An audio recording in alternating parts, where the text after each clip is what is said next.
যাদের বলো অক্ষমের প্রলাপ, এগুলো হলো অক্ষমের প্রলাপ। বাংলায় আমাদের বাংলা ভাষাভাষী যারা পণ্ডিতজন ছিলেন তারা এই শব্দগুলি অনেক আগেই চয়ন করে রেখেছেন। অক্ষমের প্রলাপ। আমাকে একটা জিনিস বলুন তো, আমি ধরেন 30 বছর সাংবাদিকতা করি, আমি কোনোদিনও শুনি নাই যে এই গত 1 বছরে সেনাবাহিনীকে নিয়ে যে ধরনের কথাবার্তা হয়েছে, ক্যান্টনমেন্টের প্রত্যেকটা ইট খুলে নেওয়া হবে, হ্যাঁ, যে ধরনের বক্তব্য ক্যান্টনমেন্ট গুড়িয়ে দেয়া হবে, রাইট, সেনাবাহিনীকে নিয়ে যে সমস্ত কথাবার্তা বলা হয়েছে এবং সেগুলো আবার পত্রপত্রিকায় ছাপা হয়েছে, মানে ধরেন কেউ যদি মনে মনে এই ধরনের কথা পোষণ করেও থাকে বা মুখে উচ্চারণ করে, মানে মনে মনে পোষণ করে থাকলে কেউ মুখ দিয়ে বলার সাহস পেত না, আর মুখ দিয়ে যদি সাহস করে বলেও থাকে কেউ সেটি পত্রপত্রিকায় প্রকাশ করতো না।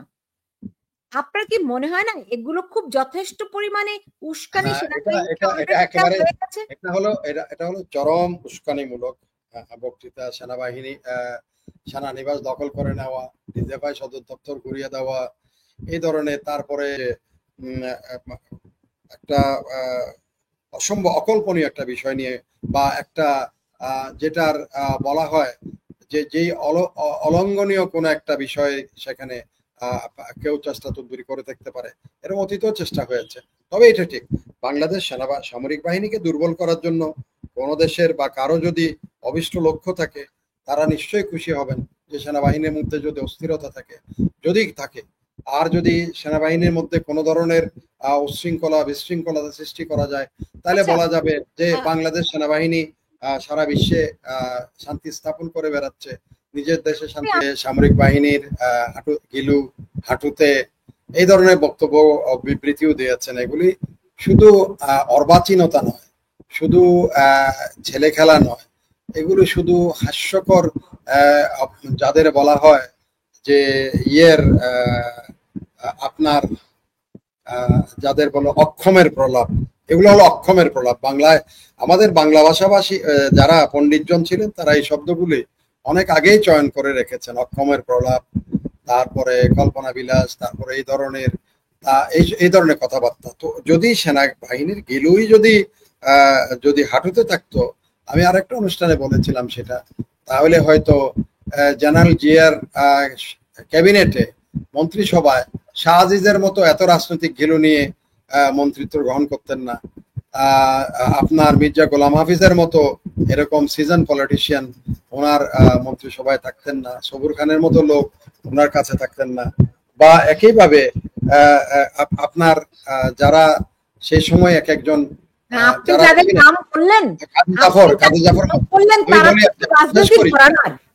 না না আমি বলি তারা তাদের যে ঘিলু রাজনৈতিক, না না আমি শেষ করে দেই এটা।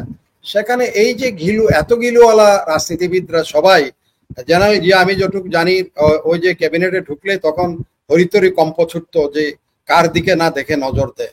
একইভাবে জেনারেল এরশাদের মন্ত্রিসভায় মওদুদের মতো এত গিলুওয়ালা, যার বই এখন বিশ্ববিদ্যালয়ে পড়ানোর মতো যোগ্য বইও উনি লিখেছেন, এরকম অনেকেই আছেন যারা এই যে আপনার আমি তো ডাক্তার কথা ভুলেও গিয়েছি, পরে আমাদের রাষ্ট্রপতি হলেন, বা তারা এক একজন যারা ছিলেন। তো এই যে ঘিলুওয়ালা মানুষ, এগুলি বলার কথা বলতে পারেন, অনেকেই বলেন। এগুলো হয়তো যেমন ঢাকায় স্লোগানও দেওয়া হয়েছে সেনাপ্রধানকে নিয়ে, প্যারালালি আরো কিছু নামটাম দিয়েও স্লোগান দিয়েছেন। তো আমার মনে হয়, আমাকে এমনও এক প্রশ্ন করা হয়েছিল মিডিয়াতে যে সেনাবাহিনী কি গান্ধীবাদী নীতি অনুসরণ করছে কি। তো সেটা আমার উত্তর হলো, এখানে গান্ধীরই আরেকটা বক্তব্য আছে, সেটা হচ্ছে চোখের বদলে চোখ নিতে গেলে পরিশেষে দেখা যাবে পুরা এই জগৎটাই মানে অন্ধত্বের রাজত্ব হয়ে গেছে। তো সেখানে আমার মনে হয় সেনাবাহিনী সেই দিক থেকেই বিবেচনা করে চোখ না তুলে অন্ধত্বের রাজত্ব আর কায়েম করার মনে হয় না। আপনার কি মনে হয় ওই গান্ধীবাদী শব্দটাই আমি নিয়ে আসি, যে এতটা সেনাবাহিনী এতটা সহনশীলতা দেখিয়েছে বলেই আজকের এই ঘটনার মুখোমুখি হতে হয়েছে, অস্পষ্টতা রেখে তাদেরকে বিচারের মুখোমুখি দাঁড় করানো হচ্ছে, বিচারের আগেই তাদের শাস্তি দেওয়া হচ্ছে। না, এই বিষয়টাকে আমি আরো একটু হালকা করি। আপনি যেটা বলছেন এটা একদম আপনি ব্র্যাকেটেড করে দিচ্ছেন যে ওটার কারণে এটা হচ্ছে।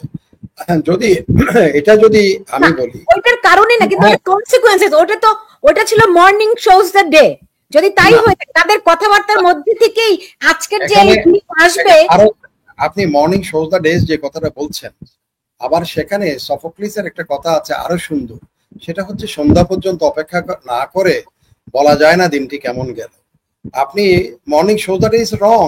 সকালবেলা সূর্য, আজকে সকালবেলা চট্টগ্রামে খুব সূর্য ছিল, হয় হয় দুপুরবেলা যে সন্ধ্যাবেলা যে বৃষ্টি, বিকালবেলা যে বৃষ্টি হয়েছে এটা অকল্পনীয়। গতকালও তাই হয়েছে, যে থান্ডারিং হয়েছে। সুতরাং আমি সফোক্লিসের ওই ফিলসফিতে বিশ্বাস করি যে এখানে মর্নিং শো দ্য ডেজ এটা আমাদের সকাল ছোটকালে দেখুন শিখি। আমাদের আমেরিকাতে আমাদের একটা কথা আছে, না না না, এই কথাটা না না না না আমার কথা এটা শুনুন। আমাকে শেষ করতে দিতে হবে না আপনাকে। আমাদের না, একটা আমি কথা আছে থামাবোই smoking এটা। gun। আপনাকে এটা Smoking gun থামাবো। বলে একটা কথা আছে, আপনি আমাদের- বন্দুককে ধোঁয়া আমাদের উঠতে দেখলে ছোটকালে- বুঝে আমি বন্দুক দিয়ে শুনেন, গুলি করা আমি হয়েছে। বলি, না না না না, আমাদের ছোটকালে আমাদেরকে একেবারেই নষ্ট করে দেওয়া হয়েছে মর্নিং শো দ্য ডেজ বলে। আপনি সফোক্লিস বলেছেন নো, সন্ধ্যা পর্যন্ত অপেক্ষা না করে তুমি বলতেই পারো না তোমার দিনটি কেমন গেল। সুতরাং সন্ধ্যা পর্যন্ত অপেক্ষা করতে হবে, not morning show the days. আমি মর্নিং শো দ্য ডেজ এই কথা সামরিক বাহিনীর ক্ষেত্রে বা আমার ব্যক্তি জীবনের ক্ষেত্রে আমি এটা বিশ্বাস করি না। কারণ আমি ক্লাসে একদম অতর্ব একটা ছাত্র ছিলাম, আমি এখন মনে আছে। এই ক্লাস করতাম না, মাঠ খেলাধুলা করতাম, এখানে ঘুরে বেড়াতাম, ওখানে ঘুরে বেড়াতাম। বাট ম্যাট্রিকে দেখা গেল আমি 6 স্ট্যান্ড করেছি, আমার স্কুল থেকে কেউ একজন স্ট্যান্ড একজনও করে নাই আমি ছাড়া। তো এই জন্য আমার যদি আমার ছোটবেলায় যে মাস্টার আমার শিখাই দিল, আরে বেটা তুই তো অঙ্ক একটাও করতে পারস না, তাই মর্নিং শোজ দ্য ডেজ বলে আমারে অতর্ব বানাই দিছিল। কিন্তু ভাগ্য ভালো আমি অতর্ব হই নাই। তো এখানেও এই যে আপনি এইটাকে বলেই যে আমি বলে গেলাম কিছুই হলো না, that is not a fact. এটা কিন্তু এই জন্য আমাকে সন্ধ্যা পর্যন্ত অপেক্ষা করতে হবে টু সি দ্য রেজাল্ট। দেখুন আপনার কথা ঠিক যৌক্তিক, কিন্তু আপনার যদি দিনটি চলেই যায়, আপনার হাতে যদি নাই থাকে আর সময়, আপনি বুঝলেন সারাদিন অপেক্ষা করে বুঝলেন আচ্ছা এই ঘটনা হলো, but you have no other choice, কি করবেন? 1 নাম্বার। 2 নাম্বার, আমার প্রশ্ন শেষ করতে দিন। স্মোকিং গান, আপনি যখন দেখবেন যে বন্দুক দিয়ে ধোঁয়া উঠছে, তার মানে এই বন্দুকটা দিয়ে গুলি করা হয়েছে। কার দিকে করা হয়েছে সেটি ভিন্ন প্রশ্ন হতে পারে। তো সেনাবাহিনী কি সেই বিবেচনা বোধ নাই? আরেকটি প্রশ্ন দেখুন, যে আমরা কি বলে এটাকে, রেড অ্যালার্ট, রাইট? আমাদের একটা কথা আছে রেড অ্যালার্ট, রেড সাইন, যে আপনি মানুষের কথাবার্তা চালচলন সবকিছু দেখে কতগুলো রেড সাইন থাকে যেগুলো অ্যালার্মিং। তো এই যে 14 মাসে যে ঘটনাগুলো ঘটে গেল, সেখান থেকে কি সেনাবাহিনী দেখতে পায়নি তার রেড সাইন গুলো কি? স্মোকিং গান কোথায়? না দেখেন, আমি আপনাকে বলি, সেটা দেখতে পেয়েছে বলেই সেনাবাহিনী একটা নির্বাচনের কথা, সেনাবাহিনী অনেকগুলো অবস্থান তাতে জানান দিয়েছে। যেমন এক সময় আমাদের এখানে অলমোস্ট এই যে আমরা বলা হয়েছে, এই যে করিডোর নিয়ে অনেক কথাবার্তা বলা হয়েছে, চট্টগ্রাম বন্দর নিয়ে অনেক কথাবার্তা বলা হয়েছে, সেখানে কিন্তু সেনাপ্রধান স্পষ্ট বক্তব্য দিয়েছেন, নির্বাচনের ব্যাপারে স্পষ্ট বক্তব্য দিয়েছেন। ধরেন অনেক কিছু ক্ষেত্রে বক্তব্য দিয়েছেন, স্পষ্ট বক্তব্য দিয়েছেন, তিনি বলেছেন এনাফ ইজ এনাফ, কিন্তু আমরা কি দেখলাম এনাফ হয়েছে? নো। এখন উনি বলার জন্য বলে রাখলেন ভাই আমি তো বলেছি, আমি তো সাধু, কিন্তু আপনার কথার যে কোনো মূল্য নাই, এইটা কি বুঝতে আপনার 14 মাস অপেক্ষা করতে হবে? আপনি আপনার কর্মকর্তাদের আজকে এই বিপদের মধ্যে ফেলে দিলেন। আমি আপনাকে বলি, মূল্য নাই এই কথাটা একেবারেই আমরা কনক্লুডিং ওয়েতে এই কথাটা আপনি এখানে গো টু দ্য কনক্লুশন। মূল্য নাই কি করে বলবো? মূল্য না থাকলে শুনেন ইলেকশন হতে আমি একটু বলি না, আপনি যখন প্রশ্ন করবেন সেটার উত্তরটা আমি দেই। মূল্য না থাকলে এদেশে ইলেকশন হয়তো এখন হতো না, হতো না, আরো এত দ্রুত হতো না। মূল্য আছে বলেই উনি বলছেন আমার সেনাবাহিনী আমার অনেক দিন থেকে মাঠে বাইরে পড়ে আছে, তার প্রচলিত যেসব প্রশিক্ষণ আছে সেখানের বাইরে পড়ে আছে। মূল্য আছে বলেই আমাদের করিডোরের মতো সেন্সিটিভ বিষয় আমরা জড়াইনি।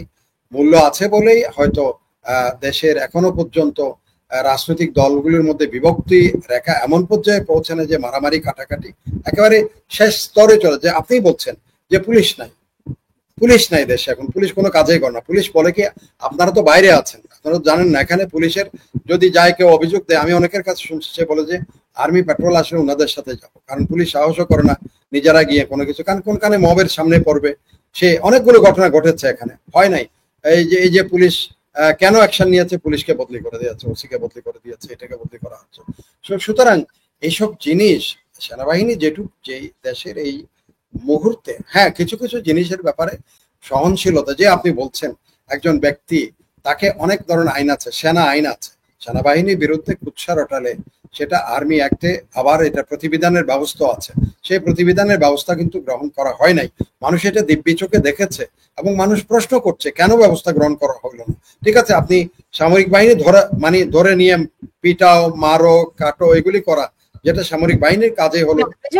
আপনি আমাকে বলুন যে আগে সেনাবাহিনী রাস্তায় টহল দিচ্ছে, গুড এনাফ, মানুষকে ভয় পাওয়ার জন্য। মানে আইন তো সবাই ভাঙে না, 15 to 20% মানুষ আইন অমান্য করতে চায়, রাইট?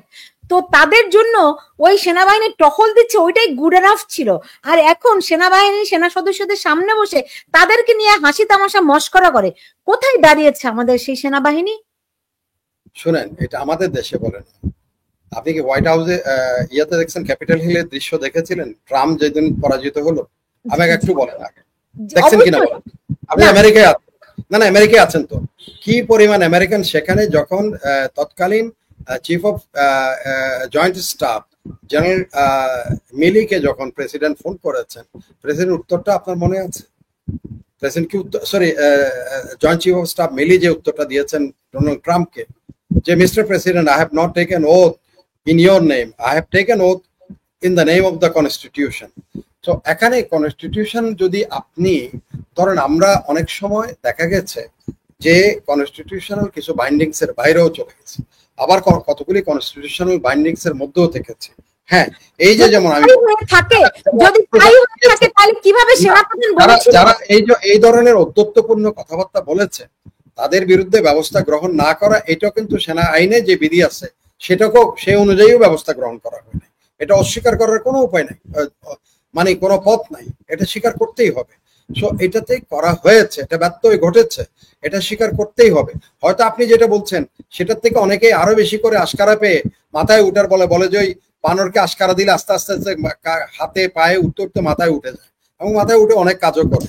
তো সেরকমও হয়তো সেই আশকারারও অনেক ইন্ধন, অনেক ফলাফল বিভিন্ন কাজ কারবারে দেখা গেছে, হতে পারে সেটা। বাট তার অর্থই নয় যে আমি জনগণের একেবারে মুখোমুখি দাঁড়াবো, that is not required for the military of a country. জনগণের মুখোমুখি দাঁড়ানোর সেনাবাহিনীর কাজ নয় অ্যাকচুয়ালি।